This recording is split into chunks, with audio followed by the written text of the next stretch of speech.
Hello, welcome back to the reading of the poem of the Man God, written by Maria Valtorta, Volume 3.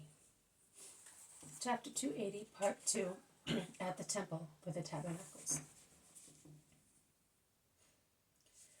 While Manaen is greeting Jesus, his cousins Simon and Joseph pass near the apostolic group with the other Nazarenes, but they do not even say hello. Jesus looks at them sadly but does not say anything. Judas and James speak to each other excitedly. Judas quivers with rage and runs away, resisting restraint by his brother. But Jesus calls him with such a commanding voice, "Judas, come here," that Alphaeus' vexed son comes back. Leave them alone. They are like seed which has not yet felt springtime. Leave them in the dark of the insensitive sod. I will penetrate it just the same. Even if the sod should become jasper closed round the seed, I will do it in due time. But the weeping of Mary of Alphaeus, who is desolate, resounds louder than the answer of Judas of Alphaeus, the long weeping of a distressed person. But Jesus does not turn round to comfort her, although her groaning is very clearly heard under the archivolt, resounding with echoes. He continues to speak to Manaen, who says to him, "These are disciples of John's and have come with me. Like me, they want to be yours."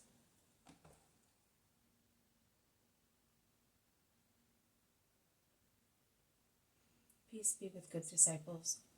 Over there are Matthias, John, and Simeon, who are now with me for good. I welcome you as I welcomed them, because everything that comes from the Holy Precursor is dear to me. They have now reached the enclosure of the temple. Jesus gives instructions to the Iscariot and Simon Zealot for the ritual purchases and offerings. He then calls John, the priest, and says to him, "Since you come from this place, make arrangements to invite some Levites whom you know to be worthy of becoming acquainted with the truth, because this year I can really celebrate a joyful feast. Never again will the day be so pleasant." "Why, my Lord?" asks John the scribe. "Because I have you around me, all of you, either with your visible presence or with your souls. But we shall always be, and many more with us," states the Apostle John emphatically, and everybody echoes him. Jesus smiles, but remains silent, while John the priest goes away to the temple, together with Stephen, to carry out the order. Jesus shouts after him, "Join us at the porch of the pagans." They enter, and almost immediately they meet Nicodemus, who bows deeply but does not approach Jesus. But he exchanges with Jesus a meaningful smile full of peace. While the women stop where they are allowed, Jesus goes with the men to the place of Jews to pray, and after accomplishing the rite, he comes back to join those who are waiting for him at the porch of the pagans. The very large and high porches are crowded with people listening to the lessons of the rabbis. Jesus directs his steps to the spot where the 2 apostles and the 2 disciples sent ahead are standing, waiting for him. He is soon surrounded by people, as many people, spread in the crowded marble court, join the apostles and disciples.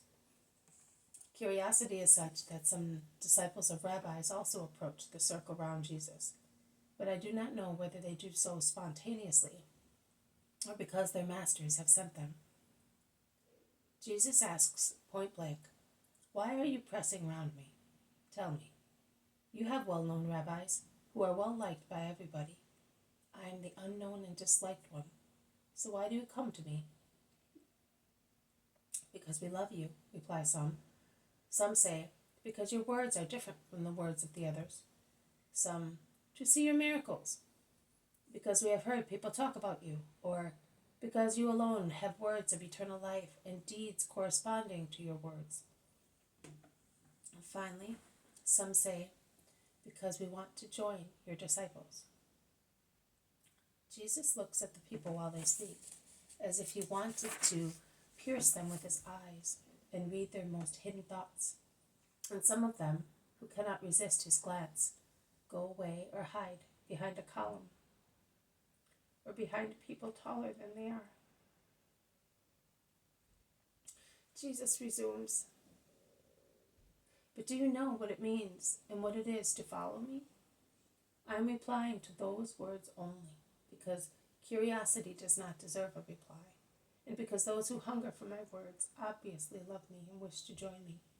So those who have spoken form two groups: curious people whom I disregard, and volunteers, whom I wish to acquaint with the severity of that vocation. To follow me as a disciple means renouncing all affections for one only love, mine.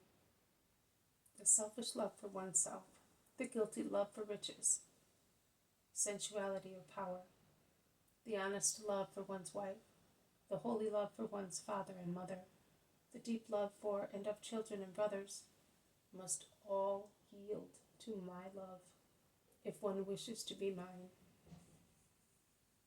I tell you solemnly that my disciples must be more free than birds flying in the sky, more free than winds blowing across the firmament, without anyone or anything holding them back. They must be free, with no heavy chains, with no ties of material love, without even the thin cobwebs of the slightest barrier. The spirit is a delicate butterfly enclosed in the heavy cocoon of the flesh, and even the iridescent and palpable web of a spider can slow down its flight or stop it altogether. The spider of sensuality, of the lack of generosity and sacrifice. I want everything, unreservedly.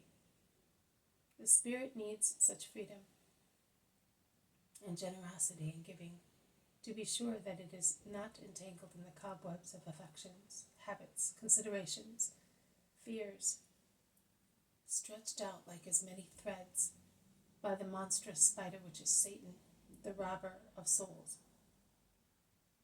If one wants to come to me and does not hate in a holy manner father, mother, wife, children, brothers, and sisters, in one's very life, one cannot be my disciple. I said hate in a holy manner. Within your hearts you are saying hatred, as he taught us, is never holy. So he is contradicting himself. No, I am not contradicting myself. I say that you must hate the heaviness of love, the sensual passionateness of love for your father and mother, wife and children, brothers and sisters, and for your very life. On the contrary, I order you to love relatives and life, the light freedom of spirits. Love them in God and for God, never postponing God to them, endeavoring and taking care to lead them where the disciple has already arrived, that is, to God, the truth. You will thus love God and relatives in a holy manner, safeguarding each love, so that family ties will not be a burden but wings, not a fault but justice. You must be prepared to hate even your lives in order to follow me. He hates his life who, without fear of losing it or making it sad from a human point of view, uses it to serve me. But it is only an appearance of hatred, a feeling erroneously called hatred by a man who cannot elevate himself, as he is entirely earthly, by little superior to brutes. In actual fact, such apparent hatred, which consists in denying sensual satisfaction to one's life in order to give a more and more intense life to the spirit, is love. It is love of the highest degree and the most blessed. To deny oneself base satisfactions, to reject sensual affections, to risk unfair reproaches, criticism, and punishment, being rejected, cursed, and perhaps persecuted, all that is a sequence of grief.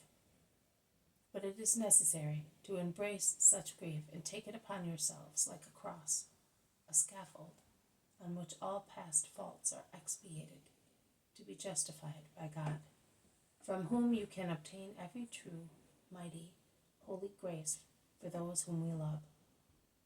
He who does not carry his cross and does not follow me, he who cannot do that cannot be my disciple. Therefore, you who say, we have come because we want to join your disciples, must ponder on that very carefully. It is not a shame, but it is wisdom to weigh and judge oneself, and admit both to oneself and others. I am not the stuff of which disciples are made. What? The heathens have as a basis of one of their doctrines the necessity of knowing oneself.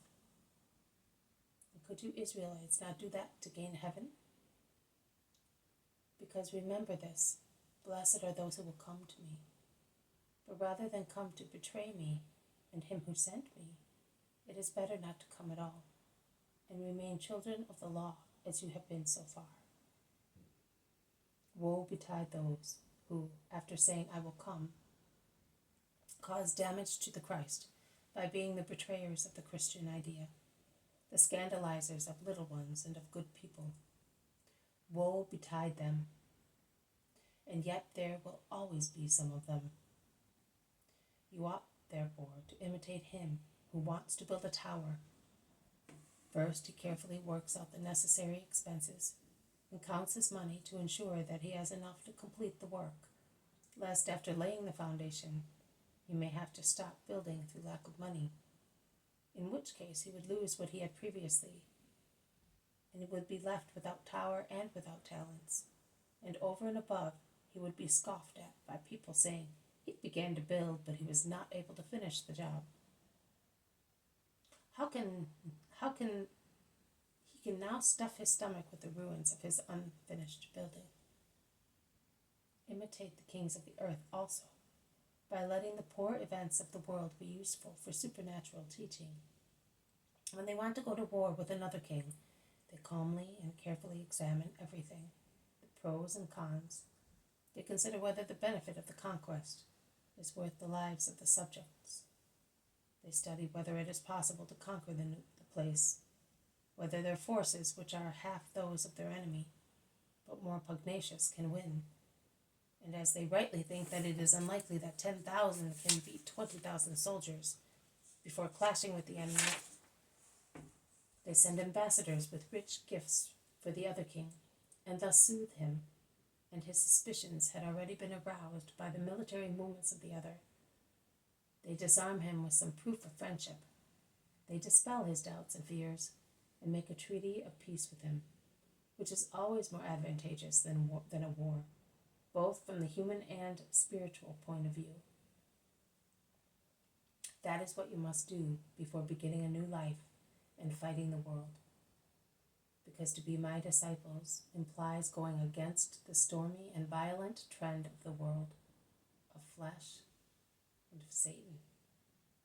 And if you feel that you do not have the courage to renounce everything for my sake, do not come to me, because you cannot be my disciples.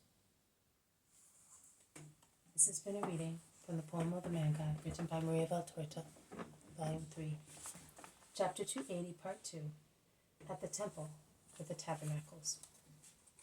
Thank you for listening. I will see you tomorrow. May God bless you, and may peace be with you.